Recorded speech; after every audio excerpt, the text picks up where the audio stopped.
Fala, meu querido aluno, minha querida aluna do oitavo ano, tudo bem? Aqui quem está falando é o professor Alexandre Lima. Eu estou aqui de volta para a gente dar continuidade aos nossos estudos a respeito da unidade 3. A gente fala sobre o continente americano. Então, sem demora, roda a vinheta aí para a gente começar a nossa aula.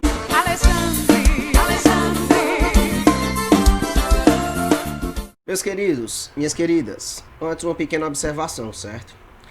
Nós paramos no livro de vocês na página 76 e 77, no qual eu poderia iniciar a aula de hoje conversando a respeito dos blocos econômicos, né? Um assunto de extrema importância. No entanto, pessoal, esse conteúdo eu vou deixar para a gente trabalhar na parte final dessa unidade, já que hoje ainda a gente vai entrar num conteúdo um pouco mais linear, que a gente vai falar do processo de ocupação do continente americano, né? Quem estava aqui antes, quem chegou aqui depois. E para a gente manter uma linearidade, de certa forma também para manter uma aprendizagem, né, com a maior qualidade, eu vou segurar esse conteúdo nesse primeiro momento, para posteriormente a gente vir trabalhar com ele quando a gente entrar nas questões políticas da América, certo? Então a aula de hoje a gente vai compreender basicamente a respeito do processo de ocupação do continente americano. Tudo jóia? Então, meus queridos, quando a gente vai utilizar a nomenclatura povos pré-colombianos, a quem nós nos referimos? A gente se refere, gente, aos povos nativos que estavam no continente americano antes da chegada dos colonizadores europeus. Ou, num caso mais específico, se nós formos analisar o nome pré-colombianos, estamos falando basicamente dos povos que estavam aqui antes da chegada de Cristóvão Colombo, certo? Afinal de contas, antes da chegada de Cristóvão Colombo no continente americano, haviam cerca de 50 milhões de pessoas no nosso continente, né? Não foi um continente, né, de certa forma, como muitos historiadores, ainda de maneira errônea, colocam como se tivesse surgido a partir do momento que os colonizadores europeus chegavam aqui. Antes deles, esse continente americano já possuía história, já possuía feitos, já possuía povos, civilizações que de certa forma alavancaram o nosso continente antes mesmo da chegada dos colonizadores europeus. Então o que é que acontece? De certa forma, a história muitas vezes conta uma história da América como se ela só tivesse começado a partir da chegada dos povos europeus no nosso continente, sendo que isso é uma classificação errônea. Afinal de contas, de certa forma, havia toda uma vida, né, no nosso continente americano antes da chegada dos europeus. Ah, professor, então o senhor está falando dos índios. Gente, peraí. Então vamos entender também o conceito de índio, certo? Afinal de contas, quando a gente fala a palavra índio, de certa forma a gente está pegando uma série de povos que habitavam o continente americano, com uma série de diferenças culturais, com uma série de diferenças religiosas, diferenças nos dialetos, nas formas de comunicação. E, inclusive, tinham muitos grupos no meio desses que se digladiavam entre si, né? Não se entendiam, se confrontavam. Ou seja, quando a gente pega todos esses 50 milhões de pessoas que viviam no nosso continente e caracteriza como índios, de certa forma, a gente está ignorando as diferenças que existem entre eles, né? Afinal de contas, esses povos nativos americanos, eles tinham uma série de diferenças entre si, que elas inclusive devem ser respeitadas justamente porque vão caracterizar todo um processo de ocupação e de certa forma, modificação do espaço no continente americano. Afinal de contas, muitos desses grupos diferenciados trabalhavam de maneiras diferentes na arquitetura, nos rituais religiosos, coisas que, de certa forma, cabe a nós compreendermos essas particularidades. Então, a partir disso, a gente tem que ter essa noção, né? Afinal de contas, esses povos que estavam na América antes da chegada dos europeus não eram todos iguais. Eles se igualam no fato de estarem aqui antes de todos. Mas a respeito de costumes, de etnias, de linguagens, né, das formas de comunicação, são grupos completamente distintos uns dos outros. Tudo certo? Vamos dar continuidade? Então, meus queridos, quando eu falo justamente a respeito desses povos pré-colombianos que habitavam o continente americano antes da chegada de Colombo, eu estou me referindo a povos que apresentavam uma grande diversidade étnica, social, política e religiosa. Como assim, professor? Política. Eu tinha grupos que se organizavam de fato em hierarquias, né? grupos, né, de povos nativos que se organizavam de maneira hierárquica, ou seja, tinha um determinado superior, né, um chefe, digamos assim, e aí, de certa forma, a população também ia se distribuindo de acordo com as características dessa hierarquia. Religiosa, afinal de contas, os grupos não eram iguais. Muitos rituais religiosos eram diferenciados. As divindades, né, aclamadas por eles, eram diferentes umas das outras, eram vistas de maneiras diferentes umas das outras. Tudo certo? Então, o que é que acontece?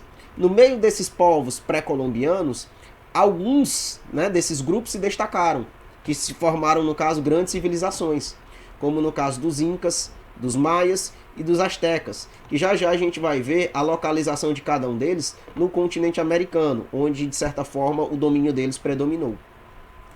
E o grande detalhe, eles formaram sociedades complexas. Como assim, professor? Sociedades complexas?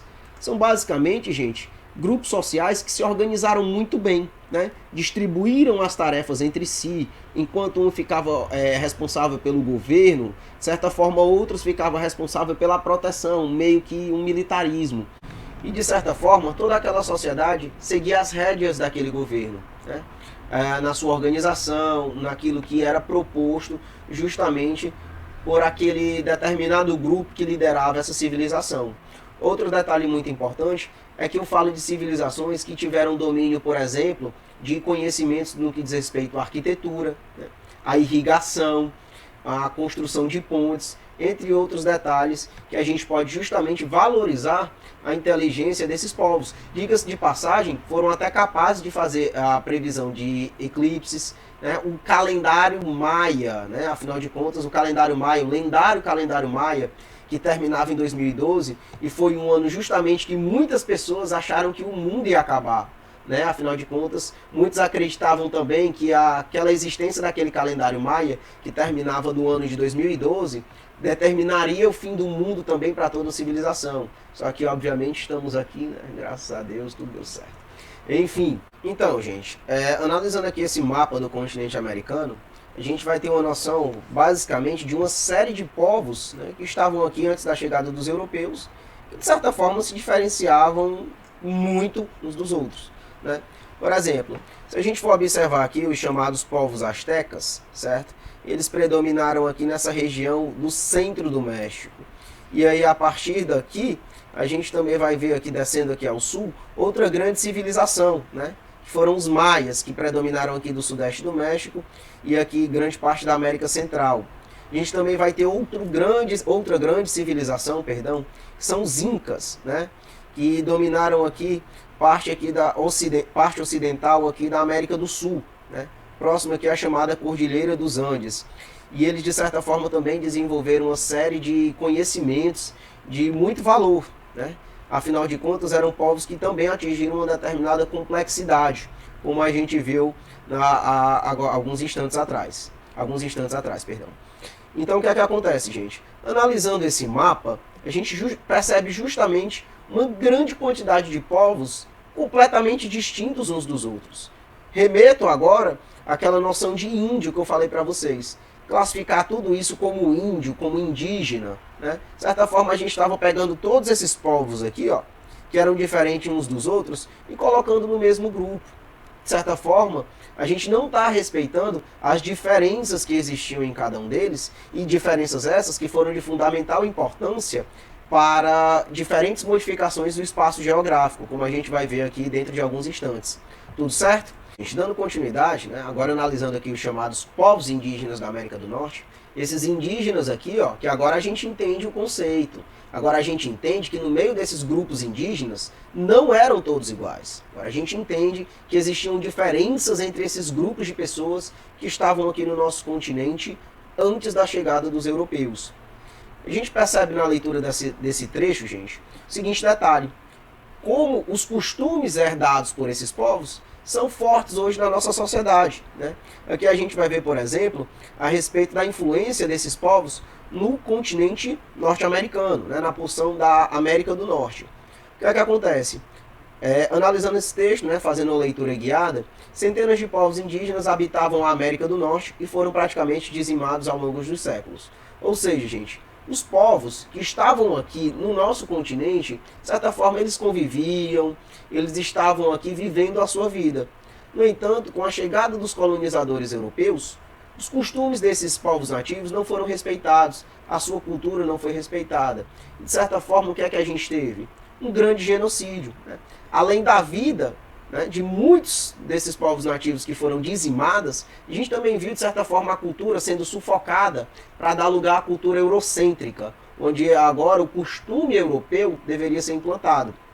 E um detalhe muito importante, a gente ainda assim, de certa forma, vê muitos desses costumes impregnados na nossa sociedade. No território estadunidense, no decorrer do século XIX, os conflitos entre colonos e indígenas aumentaram expressivamente, ou seja, os colonos, né, europeus, de certa forma, se digladiavam com esses povos nativos. Só que os povos nativos, comparados à tecnologia, entre aspas, né, as técnicas avançadas de guerra dos europeus, de certa forma não conseguiram resistir, de fato, por muito tempo. Porém, num dado momento, já não tinham mais força, já não tinham mais técnicas, já não tinham mais instrumentos que pudessem, de certa forma, combater os povos colonos. E aí, como a gente pode observar, os povos como Sioux, Apaches, Comanches, resistiram à invasão europeia. Outros, como os Cherokee, incorporaram mais facilmente os costumes dos colonizadores. Então, estou me referindo aqui a povos que resistiram e combateram a colonização europeia, mas também estou falando de outros povos, né, que, de certa forma, incorporaram, fizeram esse diálogo e, de certa forma, as duas culturas passaram a conviver, né, de certa forma.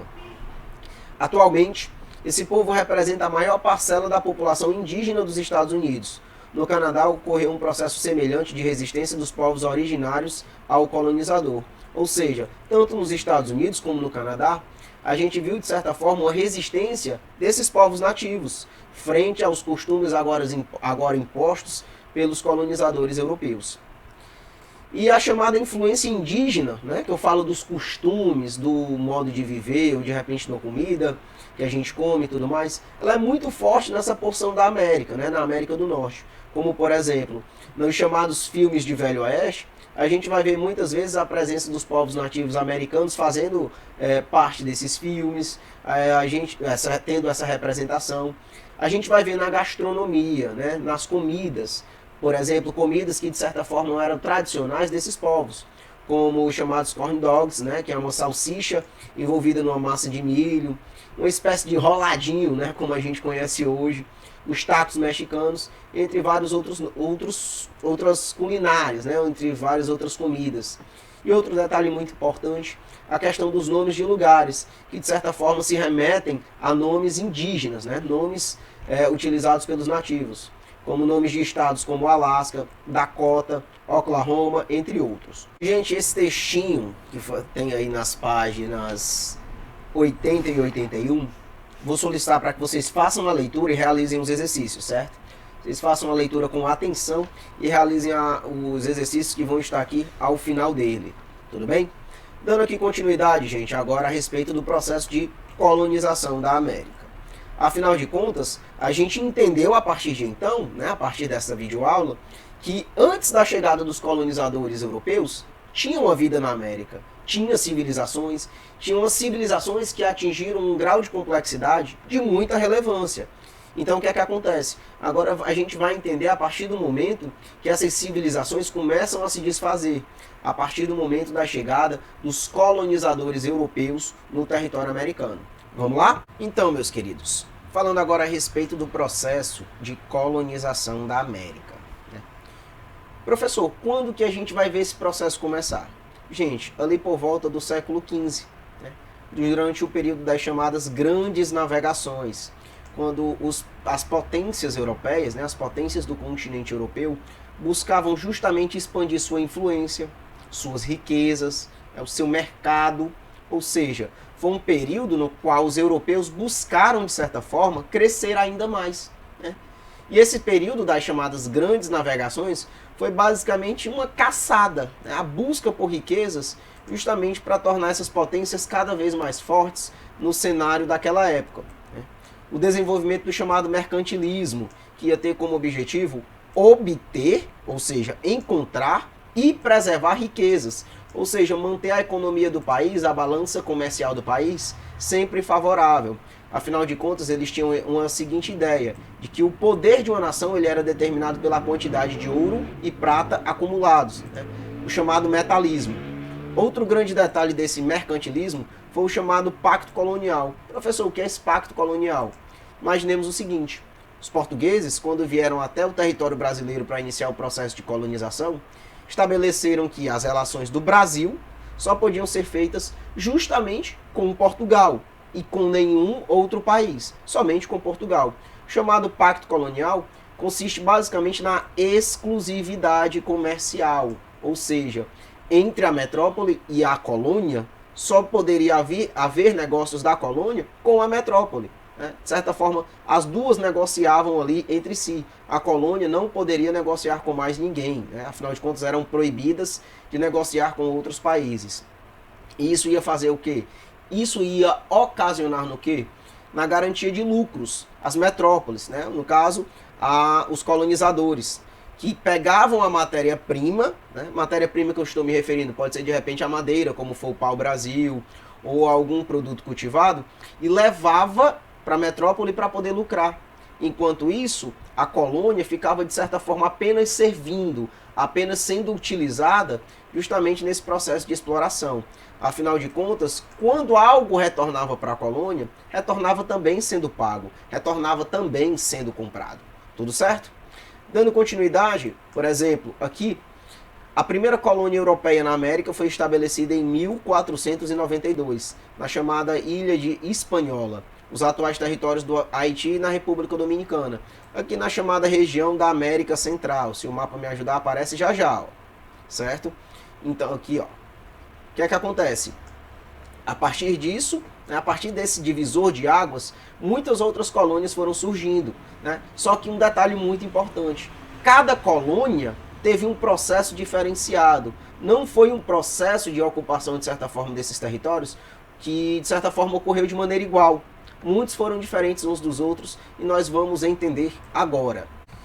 Meus queridos, quando eu falo a respeito da diferença do processo de colonização da América, eu quero vos dizer o seguinte: em determinados locais do continente americano ocorreu um tipo de colonização, que eu vou classificá-lo como as chamadas colônias de exploração.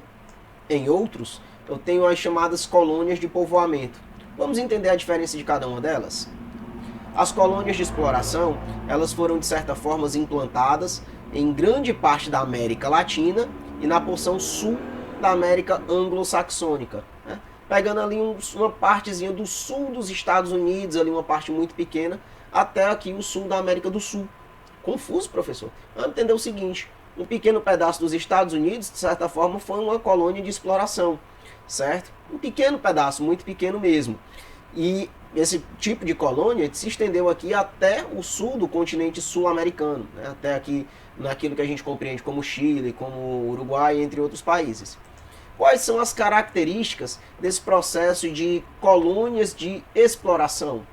Seguinte detalhe, pessoal. Nesse processo, a gente vai ver esse território da colônia sendo utilizado apenas para exploração, apenas para a busca de riquezas, apenas para vendo esse território como uma forma de obter lucros para a metrópole. Um grande detalhe importante: o que é que caracterizava esse processo de colônia de exploração? Quais eram as características, como era essa exploração? Primeiro ponto, a chamada monocultura. Os territórios eles foram utilizados para fazer a produção em larga escala, o cultivo em larga escala de um único gênero agrícola. Se a gente for pegar, por exemplo, o território brasileiro, qual produto predominou durante esse período? O plantio da cana-de-açúcar. Qual vegetal, perdão? Justamente o plantio da cana-de-açúcar. E que tinha a seguinte característica também: era realizado em latifúndios, ou seja, precisava de grandes espaços para que esse cultivo fosse realizado de uma maneira cada vez mais intensa, para que cada vez mais eu pudesse obter um lucro. E alguns exemplos, como podem ser citados aqui, que foram realizados aqui na América Latina e em parte ali da América Anglo-Saxônica, chamada produção de algodão, da cana-de-açúcar, do tabaco. e a chamada extração de metais preciosos, né? O ouro e a prata que eles eram tirados do nosso continente americano para poder encher os bolsos dos europeus. Tudo certo? E um detalhe muito importante, a chamada mão de obra, né? A galera que estava ali trabalhando naquilo tudo. Nas colônias de exploração, a gente vai ver o predomínio de duas mãos de obras, né? Duas mãos de obra. Eduardo, me corrige se eu estiver errado, pelo amor de Deus, agora eu me confundi. Mas enfim, aqui eu vou ter um detalhe do seguinte, tanto a mão de obra indígena, nativa, vai ser utilizada nesses processos, nesses trabalhos escravos, como também as de africanos, né, que foram arrancados do continente africano para poder vir trabalhar aqui no continente americano, trabalhar em condições terríveis, né? Esses africanos, eles foram arrancados ali da sua vida no continente americano, foram jogados nos chamados navios negreiros, que traziam essas pessoas como se fossem objetos, né? Em locais desses navios, que geralmente era para caber 5 pessoas, que vinham a caber 20, 30, 40, né? Muitos morriam nesse trajeto. Por aí a gente tira a noção do quanto esse processo de escravatura foi covarde, né, com esses povos africanos. Então o que é que acontece? Eu tenho esses detalhes das chamadas colônias de exploração, né? De certa forma eu tenho uma covardia causada, né, proposta ao território e proposta também às pessoas que estavam no território antes da chegada dos europeus, e também pessoas que não estavam, mas foram obrigadas a vir até o continente americano exercer essas atividades. Nas chamadas colônias de povoamento, eu tenho o seguinte ponto.